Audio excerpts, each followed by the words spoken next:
فأنا ناصح لإخواني بالصدع بالحق تبيض وجوههم. السكوت في مسألة الحزبية يضرها، فاصدع بما تؤمر وأعرض عن المشركين. سلامي على دماج ورجالها والشيخ يحيى ودار العلم يا سعد بانيها.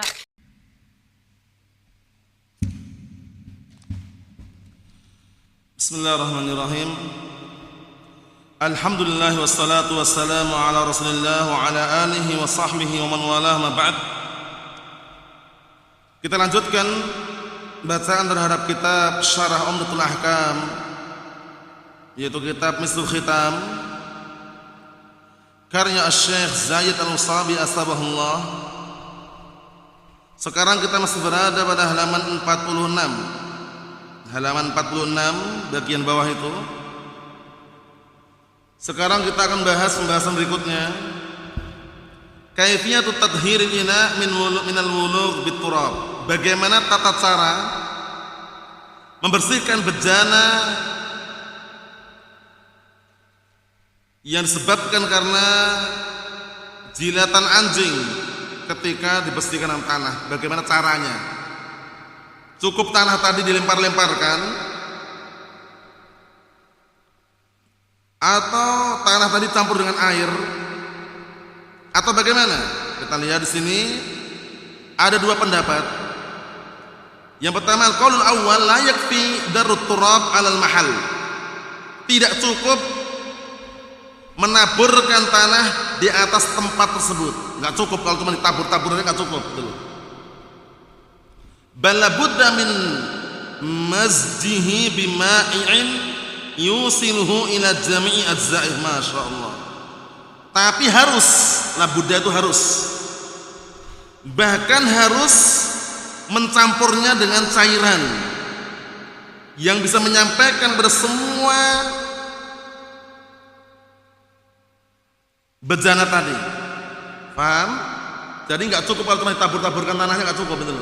Tanah tadi campur dengan air, baru dioleskan semua bagian bejana tadi. Paham? Nah, barakallahu fi caranya. Wa huwa al-ashah fi madhhab Syafi'iyah. Ini pendapat yang paling sahih dalam madhhab Syafi'iyah wal Hanabilah dan juga Hanabilah. Hujjatuhum, hujjah mereka, qauluhu sallallahu alaihi wasallam, ulahunna biturab. Argumen mereka adalah perkataan Rasulullah sallallahu alaihi wasallam, salah satunya dari 7 cucian tersebut dengan tanah. Nah, bagaimana cara mencucinya?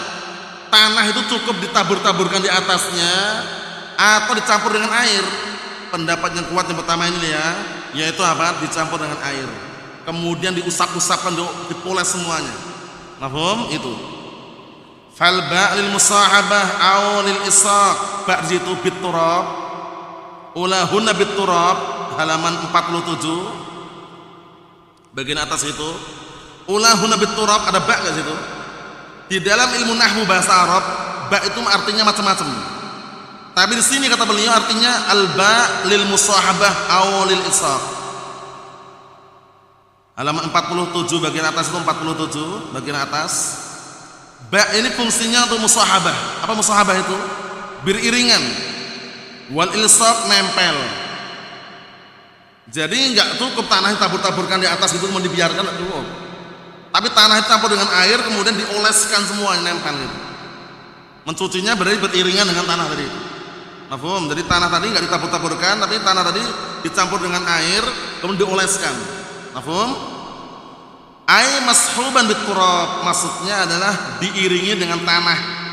Fa kaunuhu ja'ala turab dakhilan fi musammal ghasalat. Maka keadaannya adalah apa? Menjadikan tanah itu masuk dalam apa? Penamaan pencucian. Fadarut turab wahdah la yusamma ghuslan, ya kan? Kalau cuma semata-mata menaburkan tanah di atas bejana, itu belum dikatakan mencuci. Paham belum? 7 kali salah satunya dengan apa? Tanah. Nah, kapan dikatakan orang itu mencuci dengan tanah? Ketika tanah dicampur dengan air, kemudian dioleskan pada semua bejana tadi. Mafhum? Kalau cuma semata-mata ditabur-taburkan tanah, nyuci belum? Belum. Bisa dipahami ya? Nah, pendapat yang kedua sekarang, al-qaulus tsani, pendapat yang kedua, yakfi darruh, cukup menabur-naburkan. Wa huwal wajhus tsani fi madhhab Syafi'iyah. Ini sisi yang kedua dari pendapat Syafi'iyah. Jadi kadangkala satu madhab itu memiliki dua pendapat kadangkala. Paham ya, seperti itu. Wal Hanabilah, dan juga sisi yang kedua dari madhab Hanabilah. Tapi yang pertama yang kuat tadi ya, hujjatuhum, dalil mereka, haditsu Abdullah ibn Mughaffal radhiyallahu anhu alladzi dzakara al-muallif. Sama hadisnya Abdullah bin Mughaffal yang disebutkan al-muallif, wa fihi wa afiruhu as-saminah bit-turab. Afiruh itu bukan maknanya menabur-naburkan. Kalau menurut versi mereka afiruh itu dan taburkanlah yang kedelapannya dengan tanah. Tapi makna yang tepat adalah khallitu, campurkanlah yang kedelapannya dengan tanah. Paham ya? Otomatis tanahnya campur dengan air dulu gitu. Mafhum? Kalau cuma ditabur-taburkan tanah di atasnya, belum mencuci namanya. Kita lihat sini. Qalu fa hadza dalilun ala annahu yakfi ta'fir bit-turab. Ini dalil yang menunjukkan bahwasanya cukup menaburkan dengan tanah saja. Duna an yakuna mashuba bil ma, tanpa harus campur dengan air. Haitsu ja'al turab mustaqillan 'alal ma, yaitu dengan catatan apa? Menjadikan tanah itu barakallahu fik tersendiri dari air, dipisahkan. Kita katakan ini pendapatnya lemah. Ar-rajih ini garis. Itu yang garis ya. Ar-rajih pendapat yang kuat, huwal qaul awal, pendapat pertama. Bagaimana pendapat pertama tadi? Enggak cukup ditabur-taburkan. Tapi apa? Harus dicampur dengan cairan atau air tadi agar sampai kepada semua anggota bejana tadi. Mafhum? Nah, barakallahu fi, seperti itu. Li'anna al-hanam, kata beliau ar-rajih wal qaul awal, yang kuat pendapat pertama, li'anna al-haditsa jaa'a bi alfadhin taqaddama dzikruha fi alfadil hadis. Dikarenakan hadis datang dengan lafaz-lafaz yang sudah kita lewati penyebutannya dengan lafaz-lafaz hadis. Wa taqaddama aidan qaulul hafiz haitsu qala, dan juga sudah kita lewati ucapan al-hafiz rahimahullah ketika beliau mengatakan wa riwayatul ulahunna arjah min haitsul aksariyah wal ahfadiyah. Ucapan ulahunna di sini lebih kuat ditinjau dari sisi banyaknya riwayat yang meriwayatkannya, wal ahfadiyah, dan dari sisi kuatnya apa? Riwayat tersebut. Mafhum? Sehingga salah satunya mencucinya dengan apa? Tanah. Yang namanya mencuci tidak cukup ditabur saja, tapi dicampur dengan tanah dengan air. Mafhum? Naam. Wa min haitsul ma'na aidan, dan juga kuat ditinjau dari sisi makna. Li'anna tatribal akhirah, dikarenakan mencampur tanah yang terakhir, yaqtadi al-ihtiyat ila ghuslatin ukhra litandzifihi, mengharuskan, memerlukan apa? Pencucian yang berikutnya untuk membersihkannya. Kalau itu yang paling terakhir, berarti 7 kali itu apakah harus yang paling terakhir tanahnya? Kita katakan tidak. 7 kali itu salah satunya dengan tanah, itu maksudnya. Kalau dimaknakan 7 kali itu yang terakhir dengan tanah, berarti memerlukan yang ke-8 lagi untuk bersihkan tanah tadi. Padahal sudah kita lewati 7 ini yang riwayat yang sahih. Paham? Yang paling banyak penukilan riwayatnya. Mafhum? Cara membersihkan paham soalnya ya. Berikutnya, hal yughsal al-ina bil ma' alladhi walagha fihi. Nah, boleh enggak sekarang mencuci bejana itu dengan air yang sudah jilat tadi? Bejananya ada airnya. Paham ya? Nah, anjingnya menjilat bejana dan plus airnya itu. Boleh enggak kita mencuci bekas jilatannya dengan air yang dijilat anjing tadi itu? Gitu loh. Paham maksudnya? Boleh enggak kira-kira kita lihat? Qala Ibnu Mulaqqin rahimahullah fil Ilam, hal yughsal ina bil ma'il ladzi walagha fi? Apakah boleh mencuci bejana dengan air yang anjing telah menjilatnya tadi? Qaulan, ada 2 pendapat. Fi madhhabi Malik, pada madhabnya Malik ada 2 pendapat. Hakahuma Ibnu Bashir. Ibnu Bashir menghikayatkan atau menyebutkan keduanya. Mansya'uhuma at-ta'lil bin najasah. Sebab munculnya 2 pendapat tersebut adalah apa? Alasannya dengan najis, sebabnya karena najis. Paham?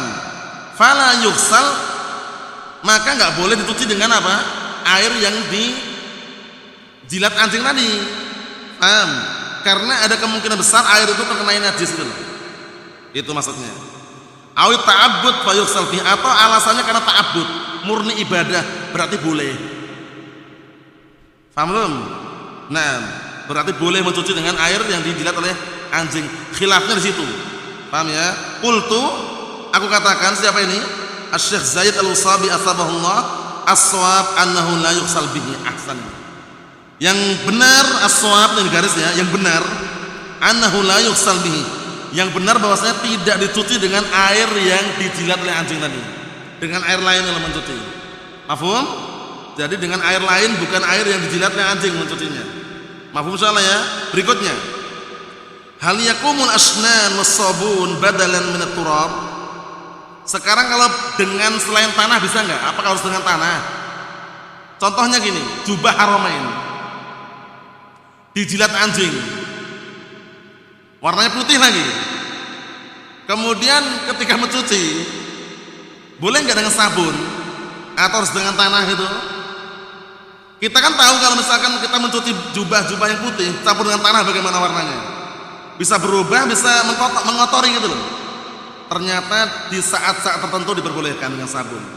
Kalau nggak memungkinkan dengan tanah, kita lihat. Hal yakumul asnan was sabun badalan min turab, apakah serbuk-serbuk dan sabun bisa menjadi pengganti dari barat tanah? Badalan itu pengganti. Serbuk-serbuk itu deterjen itu ya, yang serbuk-serbuk yang ada yang serbuk itu kan, barakallahu fiik. Kemudian ada yang cair juga kan. Ayo. Awalan pertama, al-asnan huwa syajarun yudakku wa yakunu hubaibat ka hubaibat sukar. Aslinya asnan itu adalah semacam pohon yang ditumbuk, yudakku ditumbuk atau digiling, kemudian menjadi apa? Menjadi butiran-butiran kecil serbuk seperti butiran-butiran gula pasir lah. Serbuk-serbuk itu intinya gitulah. Paham ya? Au asghar atau lebih kecil dari itu, serbuk-serbuk. Deterjen yang serbuk itu. Yang bubuk itu ya. Naam, tughsal bihi thiyab sabiqan. Zaman dahulu pakaian itu dicuci dengannya zaman dahulu. Paham ya? Wa huwa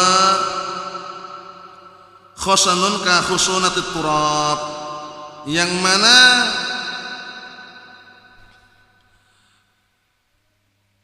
dia itu kasar, maksud kasar seperti kasarnya tanah itu loh. Jadi serbuk-serbuk ini kasar seperti kasarnya tanah. Wa munadzifun wa muzayyil, tapi bisa membersihkan dan juga bisa menghilangkan apa? Kotoran. Ini dulu lah, ini menjelaskan apa makna asnan. Kita lihat. Amma hukmul masalah, adapun hukum permasalahan ini 48 itu ada 3 pendapat, yang kuat adalah pendapat yang ketiga. Kita baca dulu pendapat pertama. Fal qaulul awal, pendapat pertama, yaqumu maqamahu asnan was sabun. Deterjen, sabun atau serbuk-serbuk itu bisa menempati kedudukan tanah, berarti boleh secara mutlak. Wa ghairuhuma minal munadzifat, yang selain keduanya dari alat-alat yang bisa untuk mensucikan. Wa huwa madhabul Hanabilah, ini pendapat Hanabilah. Wa wajhun fi madhhab Syafi'iyah, dan ini juga salah satu sisi pendapat di dalam madhhab Syafi'iyah. Hujjatuhum, hujjah mereka, anal asnan was sabun wa nahwahuma aqwa min turab fil izalah. Benar memang kalau dalam hal ini bahwasanya serbuk-serbuk tadi dan juga sabun itu lebih kuat dibanding tanah dalam menghilangkan apa? Najis atau kotoran. Benar atau tidak? Secara logika benar. Qalu, mereka mengatakan, wa idza kana yajuzul istijmar bi kulli jamidin muzayyil. Ini kata mereka loh ya, apabila diperbolehkan juga istijmar. Apa istijmar? Bersuci dengan apa? Batu. Bi kulli jamidin, dengan sesuatu yang benda yang mengeras, intinya bisa menghilangkan muzayyil, bisa menghilangkan najis. Ma'anna nassa innama warada fil hijarah, padahal dalilnya itu batu gitu loh. Dan kiasnya ini, fakadzalika huna, maka di sini juga boleh. Maksudnya gini, aslinya orang istijmar pakai apa? Batu kan? Batu. Para ulama bolehkan intinya sesuatu yang mengeras, kecuali kotoran dan tulang, ya kan?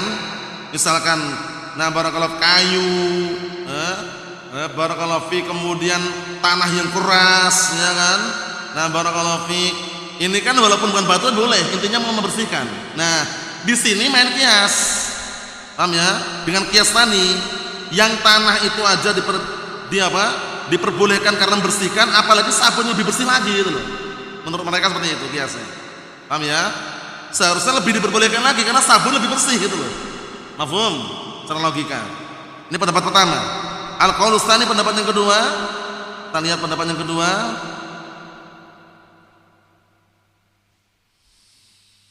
La budda min turab, harus dicampur dengan tanah, harus ada tanahnya. Wala yakum maqamah ghairuh. Berarti yang kedua ini harus pakai tanah. Apa nih ya? Harus pakai tanah, enggak boleh pakai sabun, enggak boleh pakai yang lainnya. Wala yakum maqamahu na'am ghairuhu, dan selain tanah enggak bisa menduduki tempat tanah. Paham? Harus pakai tanah. Wa huwal qaulus tsani li Syafi'iyah, ini pendapat kedua dari pendapat Syafi'iyah. Syafi'iyah itu berarti punya dua pendapat gitu loh. Paham ya? Pendapat pertama tadi itu, pendapat kedua ini. Wa wajhun fi madhhab Hanabilah, dan juga salah satu sisi daripada pendapatnya Hanabilah. Ada dua pendapat juga ternyata.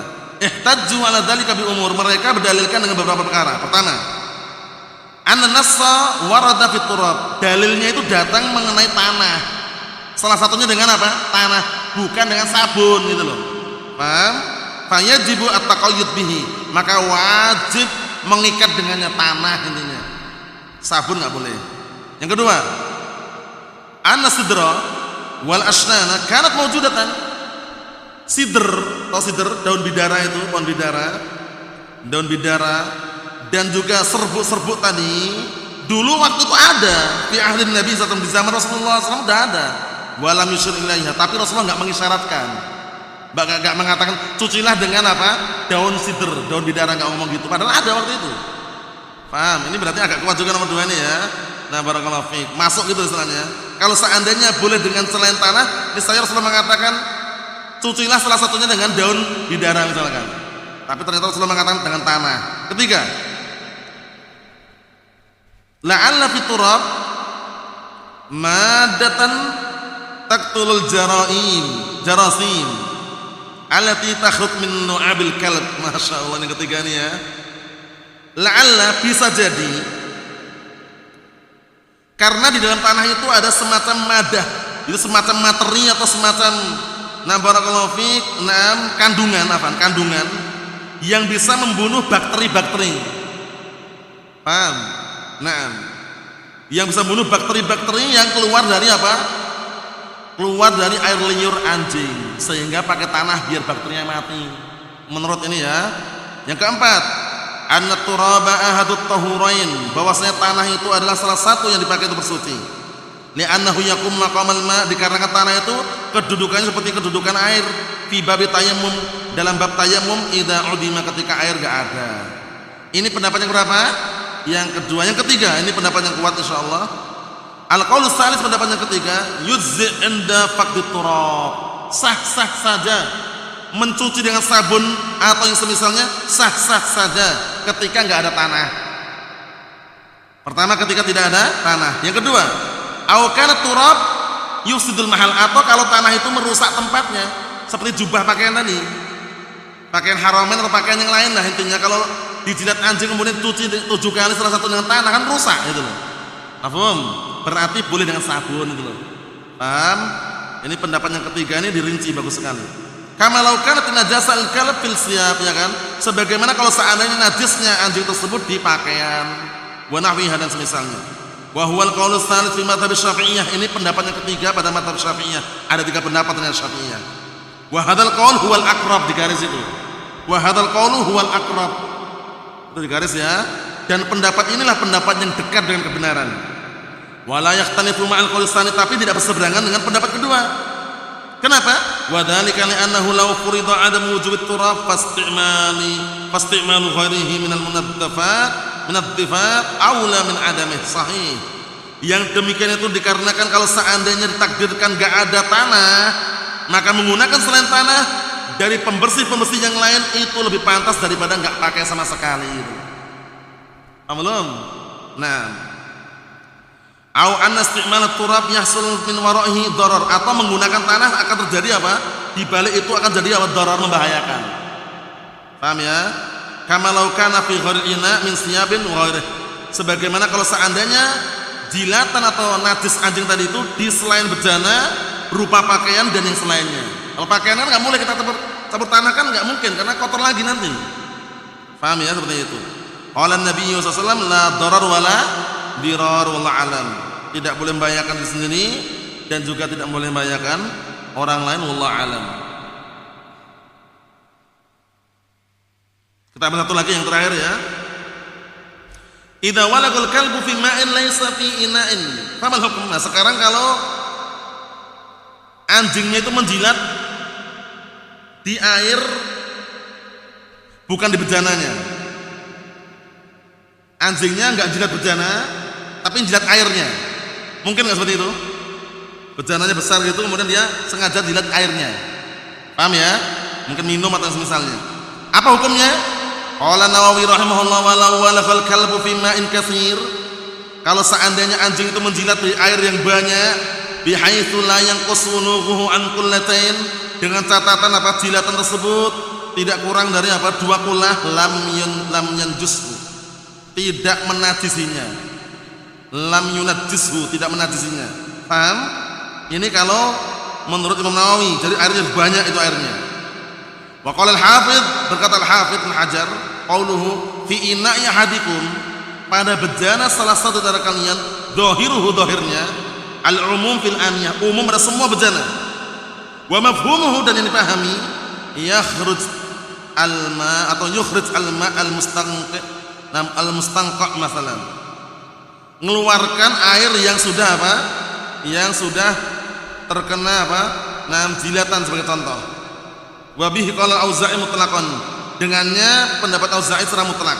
Jadi intinya barakallahu fiik, baik itu bejana atau air masuk semuanya. Lakin idza qulna bi anal ghuslal tanjis, tapi kalau kita katakan mencucinya itu karena najis, ternajisi, yajril hukum fil qalil minal ma' dunal katsir, berlaku hukumnya ketika air sedikit walaupun enggak banyak. Kalau cuma alasan najis loh ya, intinya selama ternajisi air banyak atau sedikit kena itu loh. Dan kita lewati kemarin kesimpulannya kan, tolak ukurnya bukan banyak sedikitnya air, berubah nggak airnya dengan benda najis tadi, ima berubah baunya atau warnanya atau rasanya. Qultu, aku katakan, Syekh Zaid Al-Mustafi memberikan kesimpulan, al-khulasa kesimpulannya, annal ma qalla aw kasur idza taghayyarat ahadu awsafihi atau ahada awsafihi ats-tsalatsah bin najasatin fahuwa najis wa illa fala. Masya Allah, ini kesimpulannya bahwasanya air tersebut sedikit ataukah banyak, apabila berubah salah satu sifat-sifatnya yang 3 tersebut dengan najis, fahuwa najis. Ini kesimpulannya. Intinya apa? Berubah atau tidak itu. Jadi jangan melihat banyak sedikitnya air. Kalaupun banyak kok berubah najis, sedikit tapi nggak berubah ya nggak najis itu. Paham? Itu kesimpulannya. Wangdur ma taqaddam minal masail 'inda hadits raqam khamis. Lihatlah apa yang kita lewati dari permasalahan yang ada ketika baca hadis nomor 5. Itu kesimpulannya barakallahu fiik. Ada pembahasan berikutnya pada pertemuan yang akan datang mengenai apabila anjing itu makan dari makanan yang apa? Yang barakallahu fiik, yang mengental atau mengeras. Paham ya bagaimana hukumnya? Sisanya itu bagaimana hukumnya sisanya itu? Sisa makanan anjing tersebut apakah dikatakan apa? Barakallahu fiik, najis atau bagaimana? Karena kaitannya nanti masalah apa? Seperti anjing atau tikus ternyata jatuh ke drum yang ada isinya madu. Nah, jadi bangkai di situ kira-kira bagaimana? Itu loh. Apakah semuanya najis atau cukup apa? Bangkainya itu dibersihkan dan sekeliling dibuang kemudian sisanya boleh dikonsumsi? Itulah pendapat yang kuat nanti. Paham ya? Cukup diambil najisnya tadi, sekelilingnya dibuang, sisanya apa? Boleh dikonsumsi. Kalau orang nggak paham ini buang semuanya, eman-eman. Kalau madu asli mahal harganya, kan itu. Wallahu a'lam bishawab. Nasallahu alaihi wasallam. Alhamdulillah.